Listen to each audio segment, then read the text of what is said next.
Cricket नियम रे आसिला बड़ परिवर्तन जानतु केउ सब नियम बदली डिटेल जानिबा एई भिडियो रे जिया दर्शक बंधु अंतर्जातीय क्रिकेट परिषद आईसीसी खेल नियम एक बड़ परिवर्तन करिछि। आईसीसी प्लेइंग 11 रु आरंभ करी मैच रो ओवर बॉल व्यवहार पर्यंत नियम परिवर्तन करिछि।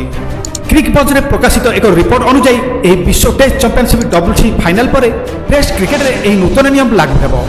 ସେହି ସମୟରେ ଜୁଲାଇ ଓଡ଼ିଆରେ କ୍ରିକେଟରେ ମଧ୍ୟ ଏହି ନିୟମ ପାଳନ କରିବାକୁ ନିର୍ଦ୍ଦେଶ ରହିଛି। ତଥାପି ଆଇସିସି ଦ୍ୱାରା ନୂତନ ନିୟମ ସମ୍ପର୍କରେ କୌଣସି ସରକାରୀ ସୂଚନା ସେୟାର କରାଯାଇ ନାହିଁ। କ୍ରିକେଟ ନିୟମରେ ବଡ଼ ପରିବର୍ତ୍ତନ ଆଇସିସି ଏକଦିବସୀୟ କ୍ରିକେଟରେ ଏକ ବଡ଼ ପରିବର୍ତ୍ତନ କରିଛି। ଏକଦିବସୀୟ ମ୍ୟାଚ୍ରେ ଉଭୟ ଦଳ ସମ୍ପୂର୍ଣ୍ଣ 50 ଓଭର ପାଇଁ ଦୁଇଟି ନୂତନ ବଲ୍ ବ୍ୟବହାର କରନ୍ତି, କିନ୍ତୁ ଏହି ନିୟମରେ ପରିବର୍ତ୍ତନ ପରେ ଦୁଇଟି ବଲ୍ ଗୋଟିଏ ଇନିଂସରେ ପ୍ରଥମ 34 ଓଭର ପାଇଁ ବ୍ୟବହାର କରାଯିବ।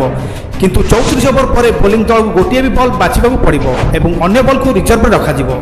ଯଦି ବର୍ଷା କିମ୍ବା ଅନ୍ୟ କୌଣସି କାରଣରୁ ଏକଦିବସୀୟ ମ୍ୟାଚ୍ 25 ଓଭର କିମ୍ବା ତାଠାରୁ କମ୍ ବିଳମ୍ବ ହୁଏ ତେବେ ଏହି ଇନିଂସରେ କେବଳ ଗୋଟିଏ ବଲ୍ ବ୍ୟବହାର କରାଯିବ। ନିଷ୍ପତ୍ତି ସମୀକ୍ଷା ପ୍ରଣାଳୀ ଡିଆର୍ ସମ୍ବନ୍ଧୀୟ ନିୟମ ମଧ୍ୟ ପରିବର୍ତ୍ତନ କରାଯିବ, କିନ୍ତୁ ଏହା ବିଷୟରେ ଏପର୍ଯ୍ୟନ୍ତ ସୂଚନା ପ୍ରକାଶ କରାଯାଇ ନାହିଁ। ମ୍ୟାଚ୍ରେ 5 ଜଣ ବ୍ୟାକଅପ୍ ଖେଳାଳିଙ୍କୁ ଉପଲବ୍ଧ ହେବେ। ମ୍ୟାଚ୍ର ବଦଳ ପାଇଁ ଉଭୟ ଦଳ 5 ଜଣ ବ୍ୟାକଅପ୍ ଖେଳାଳି ପାଇବେ। ଏଥିରେ ଜଣେ ବ୍ୟାଟର, ଜଣେ ଦ୍ରୁତ ବୋଲର, ଜଣେ ଅଲରାଉଣ୍ଡର, ଜଣେ ସ୍ପିନର ଏବଂ ଜଣେ ୱିକେଟ୍ କିପର ସାମିଲ ହେବେ। ଯଦି ମ୍ୟାଚ୍ ସମୟରେ ବଦଳ ହୋଇଥିବା ଖେଳାଳି ମଧ୍ୟ ଆହତ ହୁଅନ୍ତି ତେବେ ଅମ୍ପାୟାରଙ୍କ ପାଖରେ ଏକ ନୂତନ ବିକଳ୍ପ ଦେବାର ଅଧିକାର ରହିବ। ବିଶ୍ୱ ଟେଷ୍ଟ ଚମ୍ପିୟନସିପ୍ ଫାଇନାଲ ଜୁନ୍ 11 ରୁ ଜୁନ୍ 15 ପର୍ଯ୍ୟନ୍ତ ଚାଲିବ। ଏହି ମ୍ୟାଚ୍ ଦକ୍ଷିଣ ଆଫ୍ରିକା ଏବଂ ଅଷ୍ଟ୍ରେଲିଆ ମଧ୍ୟରେ ଅନୁଷ୍ଠିତ ହେବ। ଏହି ମ୍ୟାଚ୍ର ଆଇସିସିର ନୂତନ ନିୟମ ପ୍ରଯୁଜ୍ୟ ହେବ ନାହିଁ। ବିଶ୍ୱ ଟେଷ୍ଟ ଚମ୍ପିୟନସିପ୍ ଫାଇନାଲ ପରେ ହିଁ ଟେଷ୍ଟ ମ୍ୟାଚ୍ରେ ନୂତନ ନିୟମ ଲାଗୁ କରାଯିବ। जिया दर्शक बंधु क्रिकेट रे नियम रे आसला बड़ी परिवर्तन आईसीसी तरफ किसी टेस्ट रे किसी ओडिया रे किसी नूतन परिवर्तन करने को जाउची, किंतु आईसीसी तरफ यह किसी ऑफिशियल भाव घोषणा करा जाय नै।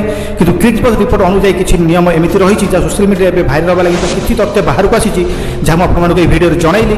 अपडेट जदि आपको भल लगी थाए तो गोटे लाइक करेंगे और ज़्यादा ज़्यादा शेयर करेंगे, कारण यही क्रिकेट कंटेंट सारा प्रथम मो चैनल स्माइल बर्ड क्रिकेट रे आपने देखा पाइबे। तो आज रोचे देखा काली एक दमदार भिडियो से टेक केयर। जय जगन्नाथ।